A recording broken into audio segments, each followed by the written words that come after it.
The March for Life is going to be largely ignored. It will be downplayed. It'll be a much bigger crowd than everybody who's wearing the hats for feminism after Trump was inaugurated. But you will not hear that from the mainstream media. And this one actually matters.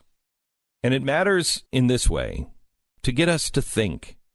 We're not people that are comfortable thinking anymore. We don't want to think about the horrible things. We have really done some miraculous things because we're willing to look at the Christian situation in the Middle East. For some reason, that horror show has connected with us, and we're willing to look at it. Praise God, we're willing to look at it. When it comes to abortion, most people are not. And I have to tell you, I have thanked God so many times that my first child's birth, Mary, was that we thought everything was fine. Because had the doctors told me what they told me right after she was born, she'll never walk, talk, feed herself, she's never going to be anywhere close to self-reliant. I have to tell you, at that time, being 22, however old I was, I think I would have said, honey, I don't want her to live like that. And I would have done the compassionate thing. So I have 4 reasons why I believe life is important, but 2 examples in particular where some people would have made the different decision. Mary, one of the greatest joys of my life, and Rafe, who was carried by a 14-year-old girl, brave 14-year-old girl. And she did the hardest thing ever. She not only carried him to term, she then gave him up, and she didn't want to. I want to take you back to 2004. This is the first monologue I did after the birth and adoption of my son, Rafe. Listen. My wife and I have been trying to have a baby for over 3 years. Until she got to the point where she was tired, she couldn't take the emotions and the emotional roller coaster every month of possibly, and then no pink line. She finally gave up and said, I'll submit to the will. Whatever that will is, I'll submit. I had felt that there would be a baby boy waiting for us the moment that we were going to adopt, that we would decide to adopt.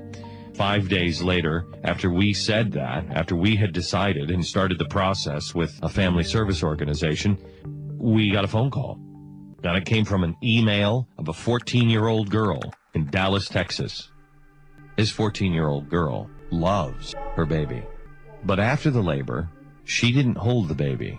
And she said to us before, I want the doctor to hand the baby to you, not to me.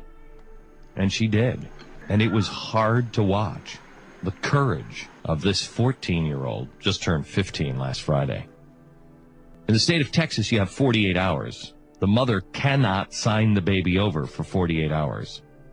It's a decision I don't understand because the decision is made logically, but then at 48 hours, now you kick in emotions. And now the emotions are ruling because she sees the baby and she loves the baby and it becomes real. She started wavering and we could see how tough it was on her. And honestly, we were praying for God's will because if I were in her shoes, I would have done exactly the same thing. I would have wavered. If I were in her shoes, I'm going to go a step further. I don't think I could have done what she did. She was wavering. Tanya and I just didn't think that it was going to happen.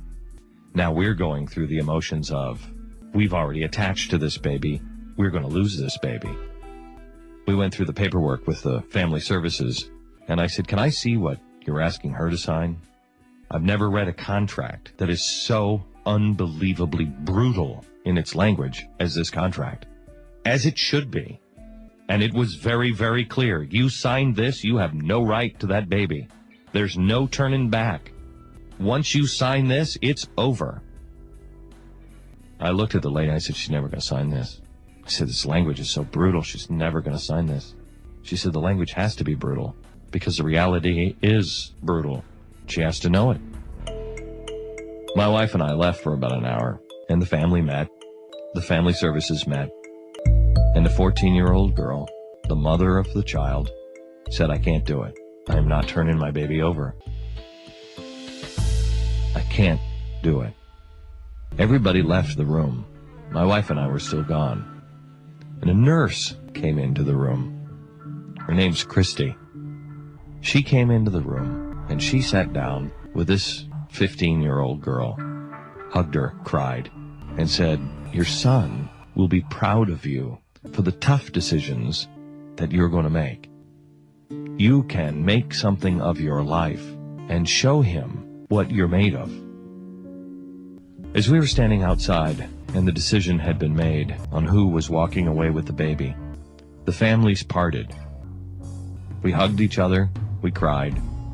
Only one was walking away with the baby.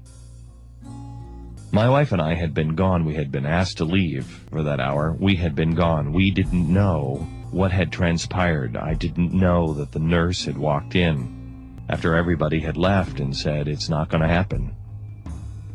She had tears running down her cheeks, and she hugged me and she said, "You have your son. Take him home." Then she whispered in my ear, "I don't know how it happened. The Lord was using me."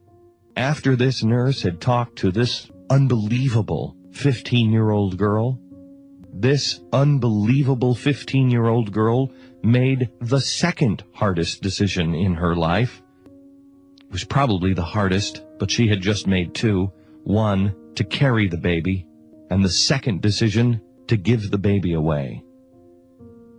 She signed the paper. We took the baby home. Mom walked away from the hospital with flowers.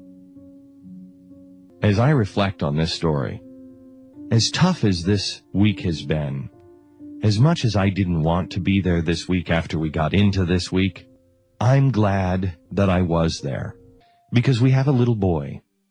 And little boys like stories of Spider-Man and Superman and Batman. Little boys like stories of bigger-than-life heroes. And I am so glad that I will always be able to tell my son about the biggest hero I've ever met. Faced with a choice on whether to go on with her life and abort the child, she said no. Then when her heart was being ripped out of her chest because she truly loved that little boy, she made the hardest choice and said, "I'm giving it to somebody else that can raise it with a mother and a father." I don't need to tell my son about Superman or Spider-Man. When I want to share a hero story with my son, I will just tell him the story of his mom. I think of that girl now, 30-year-old woman almost. I think about her parents and Rafe's grandparents a lot. I pick up the copy of Pilgrim's Pride that was given to me by his grandmother. Quite often, life is a heroic choice.